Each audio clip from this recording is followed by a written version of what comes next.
सभी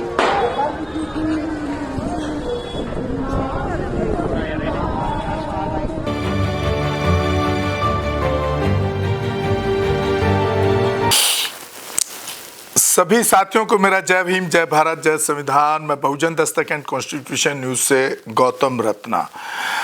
और आज हमारे स्टूडियो में बहुत ही दुखद एक घटना पर हमारे साथ हैं अभी सोशल एक्टिविस्ट, बहुजन एक्टिविस्ट डॉक्टर जे.के. गौतम साहब।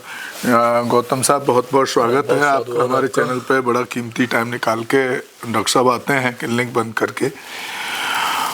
डॉक्टर साहब, आपने देखा हो अभी सोशल मीडिया पे अमृतसर में एक बहुत ही खूबसूरत बाबा साहब की स्टैचू लगाई गई और बड़ा अच्छा डिज़ाइन किया। मतलब देखने में एक सुकून मिलता था। पार्लियामेंट का पूरा एक स्ट्रक्चर बना करके उसके बीच सेंटर में बाबा साहब की स्टैचू को वहाँ के नगर निगम द्वारा ये लगाया गया था, जिस पर एक सिख सरदार हथौड़े बजा रहा है, तोड़ रहा है मूर्ति को। तो मैं जो देख पा रहा हूँ वीडियो में कि बहुत असर तो नहीं हो पाया, क्योंकि मुझे लग रहा है बहुत अच्छी क्वालिटी के हिसाब से उसको डिज़ाइन किया गया।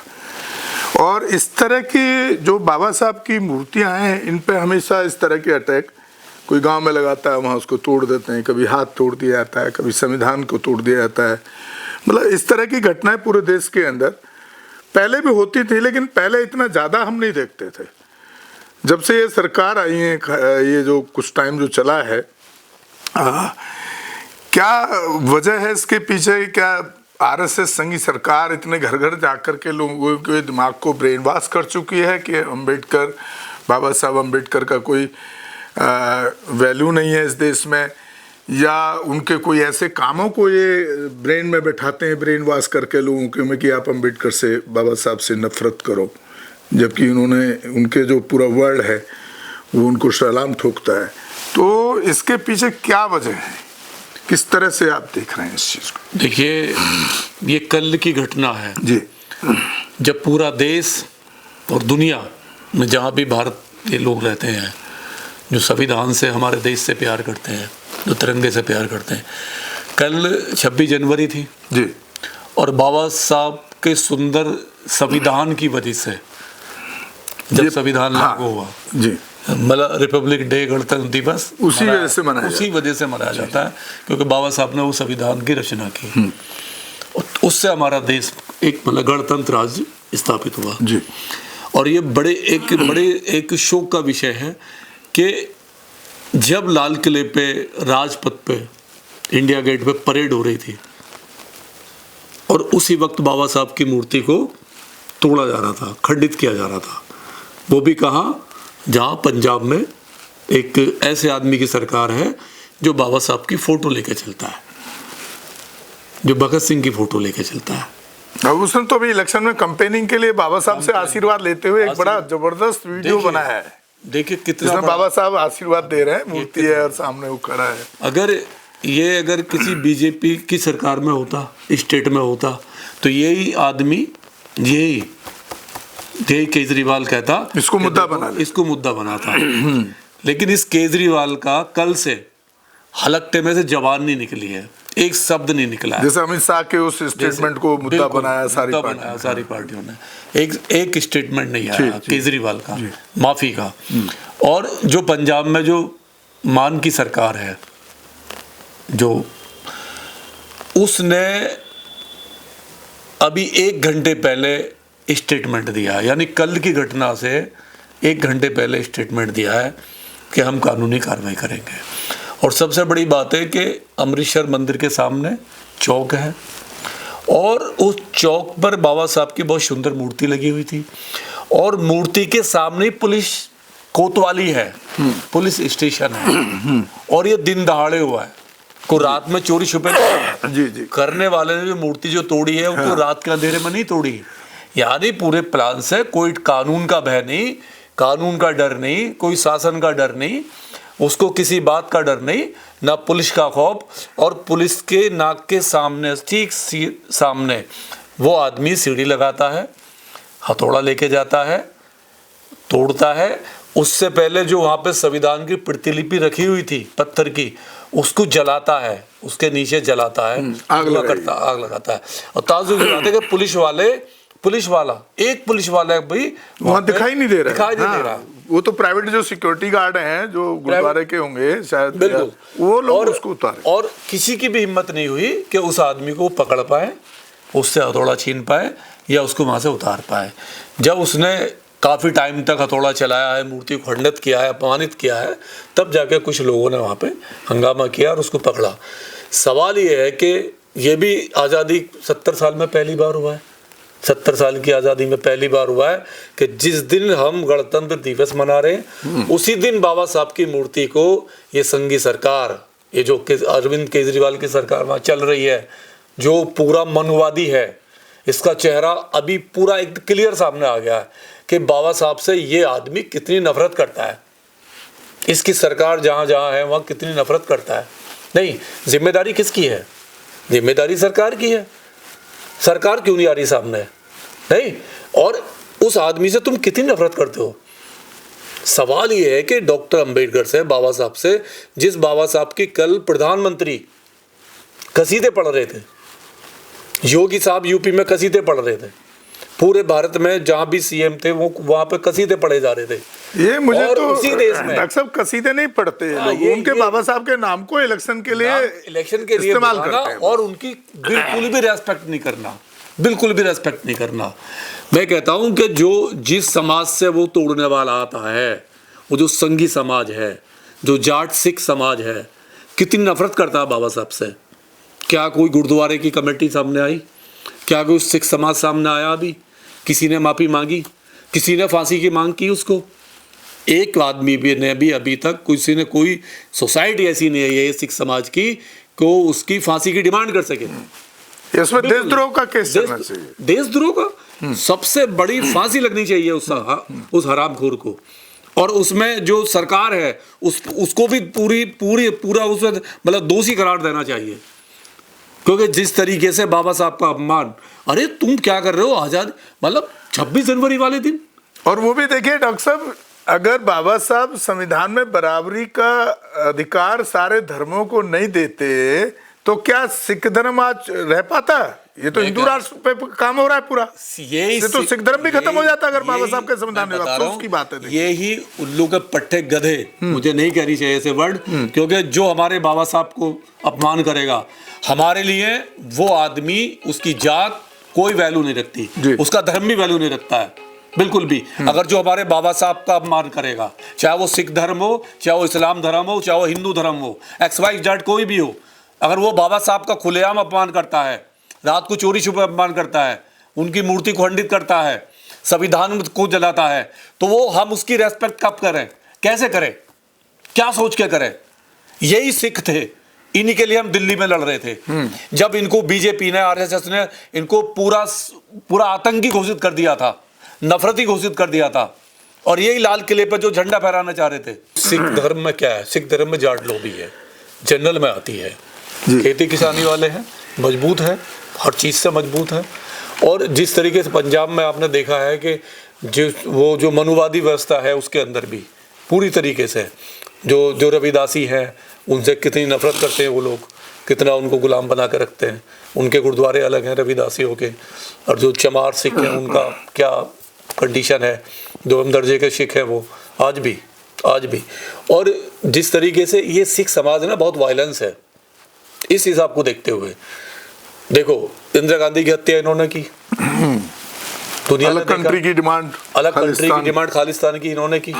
देश से कभी भी इनको प्यार रहा नहीं, भारत से।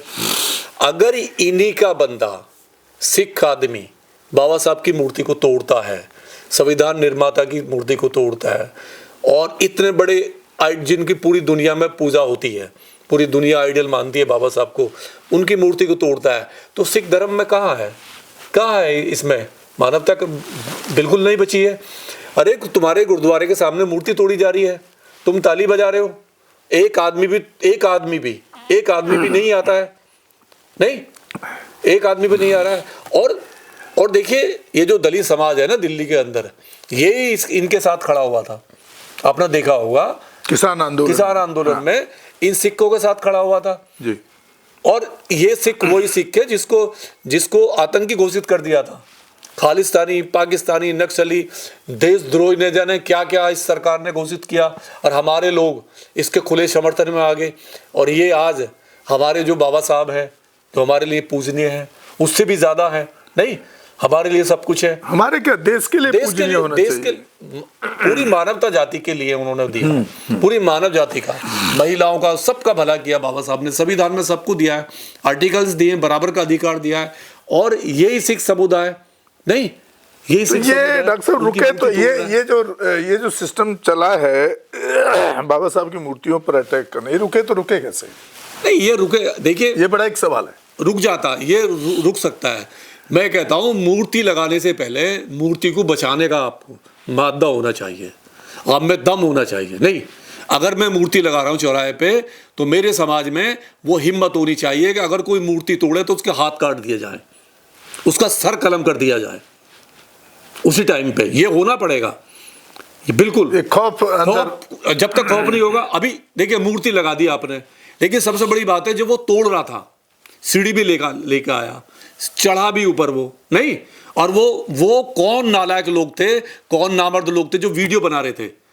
जितना टाइम उन्होंने वीडियो बनाने में लगाया, जितना टाइम उन्होंने देखने में, अगर उतना टाइम वो उसको पकड़ लेते, सीढ़ी पर चढ़ के उसको उतारते, तो शायद वो मूर्ति खंडित नहीं होती। तो उनको भी बाबा साहब से लगाव नहीं रहा, लगाव नहीं, केवल मुख दर्शक बन के रह गए। और वीडियो बनाते हैं वो खाली खड़े होकर मजा लेते हैं। सजा उनको भी होना चाहिए, सजा उनको भी होना चाहिए जो मूर्ति को देखते हुए वीडियो बना रहे थे और जो तोड़ते हुए देख रहे थे। उसमें चाहे पुलिस वाले हो, चाहे सिक्योरिटी हो, चाहे एक आम आदमी हो, जो भी। आपने देखा होगा रेप कांड में क्या होता है, अगर कहीं रेप हो रहा है और रेपिस्ट के बराबर में भी कोई खड़ा हुआ है तो उसको भी सजा होती है। जुआ खेलने वाले में आपने देखा होगा, कोई जुआरी है वहाँ जुआ खेल रहा है और उसके सामने कोई बराबर में जुआ देख भी रहा है, तब भी उसे बराबर की सजा होती है। तो ये मूर्ति लगाने से पहले समाज को ये सोचना चाहिए कि मूर्ति तोड़ने वालों के हाथ जब तक आप नहीं काटोगे, जब तक आप उसको जवाब नहीं दोगे, तो मूर्तियां लगाने का कोई मतलब नहीं है। और मैं अपील करता हूं, दिल्ली में इलेक्शन है, पंजाब में भी होगा, कि जो केजरीवाल है ना, बहुत बड़ा मनुवाद का पोषक है। दिखा दिया, फोटो लगवाएगा और इसी के स्टेट में बाबा साहब को अपमान होगा, मूर्ति तोड़ी जाएंगी। भगवंत सिंह मान एक चेहरा है, एक मनुवाद का चेहरा है, और हम अपील करते हैं कि जितना विरोध इसका हो उतना बेहतर है। क्योंकि अभी स्टेटमेंट आया है इसका, पर कल भी स्टेटमेंट आया केजरीवाल का कि क्रीमी लेयर दिल्ली में लागू होनी चाहिए। मैं अपील करता हूं कि जब तू क्रीमी लेयर की बात करता है, रिजर्वेशन की बात कर रहा है, कोटे में कोटे की बात कर रहा है, तो तुझे क्या हक है, तो 3 बार मुख्यमंत्री बनेगा। जब तू ये कह रहा है कि अगर एक बार कोई चपरासी बन गया जो रिजर्व कोटे से, वो उस घर में फिर दूसरा कोई चपरासी नहीं बनेगा। और तेरी औकात नहीं है कि तू किस दम पे 3 बार सीएम बन सकता है। हाँ, वहाँ भी क्रिमिनल लागू होना चाहिए। भाई एक बार बन गया ना, बात खत्म, दूसरे को मौका मिलना चाहिए। दूसरे को मौका मिलने, बिल्कुल। तू क्यों ले रहा है? जी हाँ जी। मतलब एक बार बन गया, 2 बार बन, तीसरी बार बनेगा, तेरी औकात है?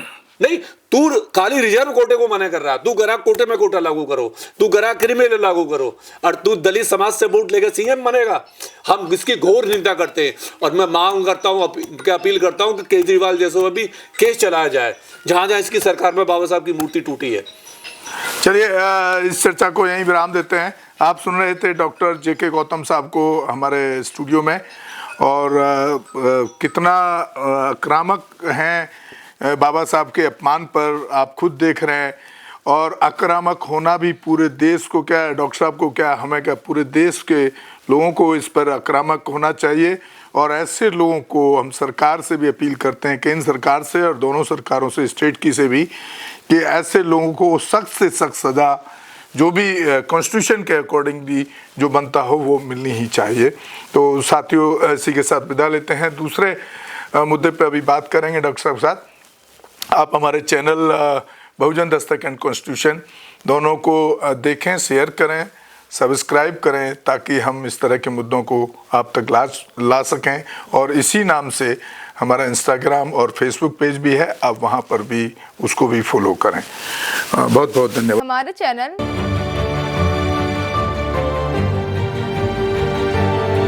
लाइक, शेयर, सब्सक्राइब देखना मत भूलिएगा। जय भीम, जय भारत, जय संविधान। नमो बुद्धाय। धन्यवाद। चैनल आर्थिक समस्या से गुजर रहा है। अगर आप बहुजन समाज में बाबा साहेब अम्बेडकर और तथागत बुद्ध की विचारधारा को अधिक से अधिक लोगों तक पहुंचाना चाहते हैं तो हमें आर्थिक सहयोग प्रदान करें, ताकि हम अपने चैनल के माध्यम से देश विदेश में समता, बंधुता, एकता और संवैधानिक अधिकारों को ज्यादा से ज्यादा लोगों तक पहुंचा सकें। आप अपनी सहायता राशि नीचे लिखे खाते में जमा करा सकते हैं। खाता धारक गौतम रत्ना, खाता संख्या 3169576865 IFSC कोड SBIN 0060336, बैंक भारतीय स्टेट बैंक। आप हमारे बैंक खाते का विवरण स्क्रीन पर भी देख सकते हैं। जय भीम, जय भीम। मैं गौतम रत्ना गौतम फिल्म्स प्रोडक्शन में आपका स्वागत करता हूं। आप हमारे प्रोडक्शन हाउस के अंदर अपना कैरियर बना सकते हैं as a film director, as a producer and actor and actress and editor and cinematographer also. अगर आपको फिल्म से रिलेटेड कुछ भी प्रोजेक्ट आपको बनवाना है तो हमारे पास में पूरा सेटअप है, जिसमें फिल्म कैमरा है, शूटिंग लाइट्स है और एडिटिंग है। सारा A to Z एक ही जगह पर आपको हमारे यहाँ पर मिल जाएगा। तो दोस्तों, आप हमें कांटेक्ट कर सकते हैं हमारे नंबर्स पर 9810085714